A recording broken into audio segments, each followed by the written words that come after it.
नमस्ते दोस्तों, आशा रखता हूँ आप और आपका परिवार कोरोना वायरस से सुरक्षित होगा।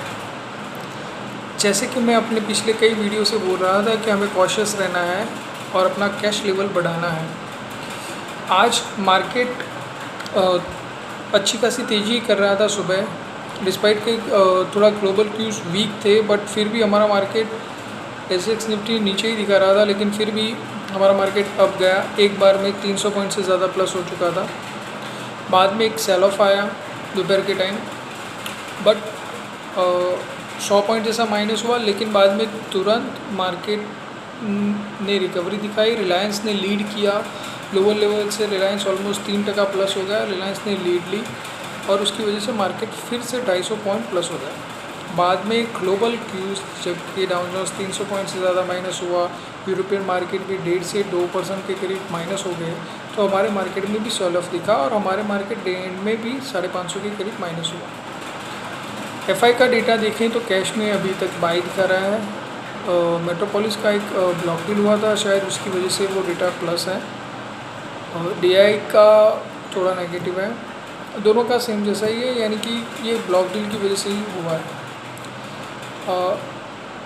जहाँ तक सवाल एफ&ओ डेटा का है, तो एफ&ओ डेटा में अगर हम इंडेक्स में देखें तो उन्होंने लॉन्ग बेशक कम किया है। अब अभी जो लॉन्ग शॉर्ट इंडेक्स में रेशियो है वो ऑलमोस्ट इक्वल हो गया है, बट ऑप्शंस पे वगैरह में भी पोजीशन इतना बड़ा नेगेटिव नहीं हो गया है। उन्होंने डिस्पाइट के उन्होंने पुट थोड़े बाई किया है, लेकिन वो डेटा सबसे ज़्यादा अहमियत नहीं रखता है।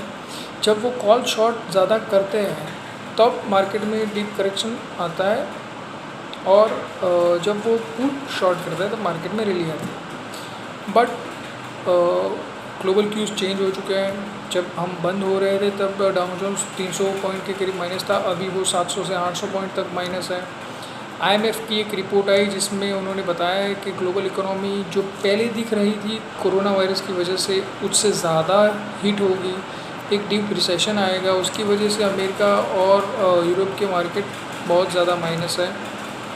और आईएमएफ की रिपोर्ट में भी बताया गया है कि जो डेवलप इकोनॉमीज है वो सबसे ज़्यादा हिट होगी, तो उसकी वजह से ग्लोबल क्यूज़ भी नेगेटिव हो चुके हैं। एसएक्स निफ्टी भी आज अभी 10,200 के करीब दिखा रहा है। सो मैं इतना ओवरऑल आपको बताऊंगा कि देखिए, आईएमएफ का न्यूज़ हो या इंडिया चाइना मॉडल का इशू जो भी हो, मार्केट एक बार घटना ही था। जिस हिसाब से टेक्निकल सेटअप बन रहा था उस हिसाब से मार्केट को इस लेवल पर आके एक बार घटना ही था। ये सब कमेंट्री वगैरह ये सब एक आप बोल सकते हो कि भाई एक बहाना है, उसकी वजह से मार्केट गिरने का एक बहाना मिल गया। सो मैं तो ऑलरेडी आप सबको बोल रहा था, मैंने ऑलरेडी अपने पिछले वीडियो में आपको बताया था कि हमें कैश लेवल बढ़ाना है, और मैं जो पोर्टफोलियो हैंडल करता हूँ वहाँ पे मैंने डायरेक्ट बनाया था कि इस वीकेंड तक मैं 40% कैश लेवल पर चला जाऊँगा। लेकिन आज जो मार्केट में जो हैवी प्रॉफिट बुकिंग आई उसकी वजह से वो लेवल अभी तक अचीव नहीं हुआ है। अभी आज डे एंड पर मैं 32% कैश पर पहुँच चुका हूँ। और 2 पोजीशंस हैं जिसमें गेल और बार्मर लॉरी है। बार्मर लॉरी का आज रिज़ल्ट आया है, गेल का रिज़ल्ट आया है, गेल का रिज़ल्ट बहुत अच्छा आया है। बार्मर लॉरी का रिज़ल्ट कंपैरेटिवली वाई बेसिस पर बहुत ख़राब है, बट डिस्पाइट टैक्स रेट कम होने की वजह से उसका प्रॉफिट ओवरऑल बॉटम लाइन जो नेट प्रॉफिट है वो मैनेज हो चुका है।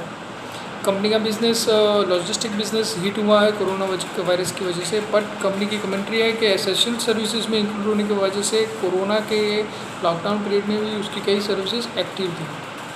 कंपनी ने 7.5 रुपये का डिविडेंड भी डिक्लेयर किया है, जो जिस हिसाब से दिख रहा है वो सितंबर अक्टूबर में मिलेगा।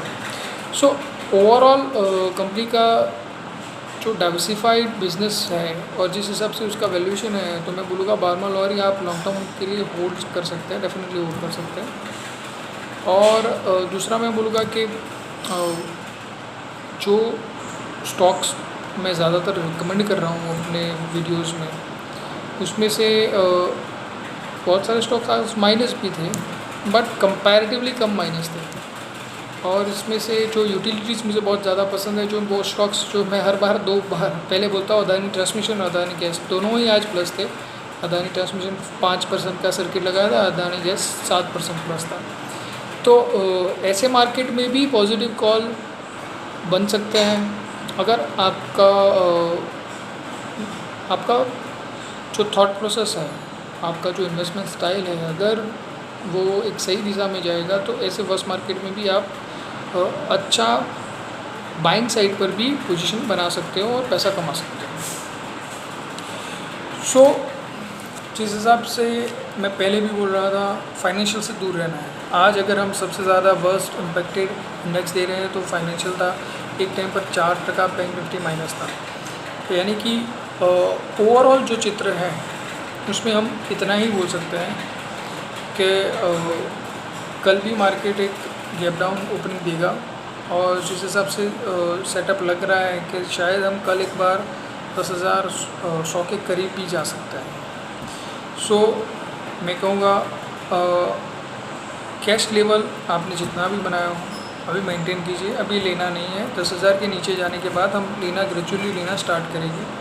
अगर अभी भी किसी में प्रॉफिट दिख रहा है या बन रहा है, जिसके मैंने बोला कि गेज का रिजल्ट अच्छा है और भगवान करे कल उसका प्राइस अप ही खुले, तो अगर ऐसे कोई कॉल है जो मैंने रिकमेंड किए हैं और आपने लिए हैं और उसमें प्रॉफिट मिल रहा है तो उसमें से भी एग्ज़िट हो सकता है। अपना कैश लेवल बढ़ाइए। और मैं अपने पोर्टफोलियो में ऑलरेडी 32% कैश पर हूँ और ट्राई कर रहा हूँ कि वीकेंड तक एटलीस्ट 35% से ज़्यादा कैश पर हो जाऊँ। इतना ही कहूँगा कि मंदी आने ही वाली थी। रिसेशन, IMF का डिक्लेरेशन, ये सब कुछ एक कॉन्फिडेंस बन गया है। हाँ, फिर से कहूँगा जो मैं पहले भी कहता रहा हूँ, इंडिया चाइना बॉर्डर इशू अभी इतना अच्छा नहीं है। स्टिल मैं फिर से कहूँगा chances of battle of Ladakh are still high. एक बैटल हो सकता है। आप कॉशियस ही रहिए, फाइनेंशियल से दूर ही रहिए। यूटिलिटीज़, IT, FMCG पर अपना ध्यान बनाइए। जो कंपनियां मुझे पसंद है वो है IEX, CDSL, BSC, MCX, Adani transmission, Adani gas, Balrampur चीनी और सुदर्शन केमिकल, कॉनकोर, बर्मन लॉरी, गेल। और आज मेट्रोपोलिस का दाम कम था तो वो भी बहुत अच्छा लग रहा है। सेकेंडली एक बात मैं और बोलूँगा, एक एम्बेसी रीट्स करके एक रीट है।